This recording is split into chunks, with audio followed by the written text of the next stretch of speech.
Welcome to your Tarotscope, Virgo. This reading is designed just for you to guide you through the energies and opportunities of Scorpio season. So that's the 23rd of October to the 21st of November 2024.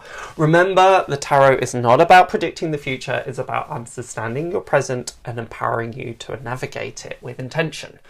I'm Fingal, a professional tarot reader and psychic, and the founder of the Wellness Foundry. So let's dive into the cards and see what message the universe has for you, Virgo. So whether you're looking for some clarity, some inspiration, or a gentle reminder, remember there's always something to be learned from the cards. So here's what you need to focus on for Scorpio season, Virgo, and the cards that we have is the Knight of Swords, the Seven of Cups, and the King of Swords. Interesting, two swords, two royals of the swords as well. Knight of Swords, an interesting energy, because the Knight of Swords, in its kind of light aspect, it's really great because it has a belief system. It's the kind of crusade card. It really believes in something wholeheartedly that it goes for it full hog. However, there can be a tendency towards impetuousness, acting before thinking. And this seems to tie in very well with the Seven of Cups, which is the Lord of illusionary success. So there's a bit of discernment seems to be the biggest energy coming through. Again, this is something that you're very good with anyway, Virgo. It can be a bit of a blessing and curse, that discernment, because there can be a tendency to overthink sometimes and kind of be overly analytical, and before we know it, we've overcomplicated seemingly quite simple situations. But the fact that you've got the King of Swords is a very positive aspect, because it's showing that that discernment will play out. So one of the big messages here, and it sounds a bit kind of fear-based, but I'm going to give it anyway, is don't necessarily take what people tell you at face value. This seems to be a really key thing.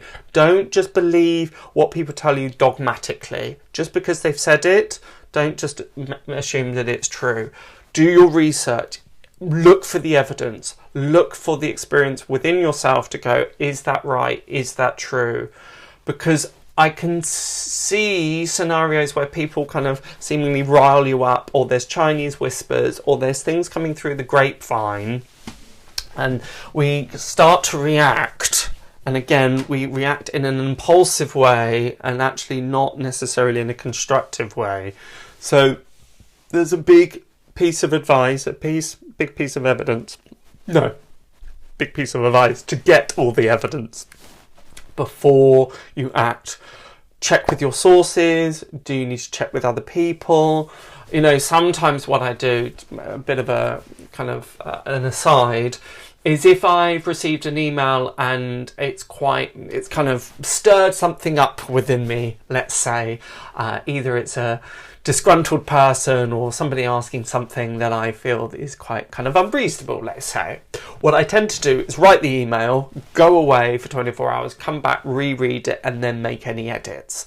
Because when we're in the heat of the moment, we can sometimes act quite impulsively.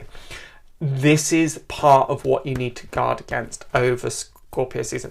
Because Scorpio is quite an intuitive element house, and they do things just on feeling alone. When that gets mixed with the Virgo energy, that's where it can start, oh no, don't. Because it feels right doesn't necessarily mean that it is right. So careful planning is very, very important here. Again, slightly watch the input of other people. It might not be that they're lying necessarily, but just how they see it. It might not necessarily be how you see it.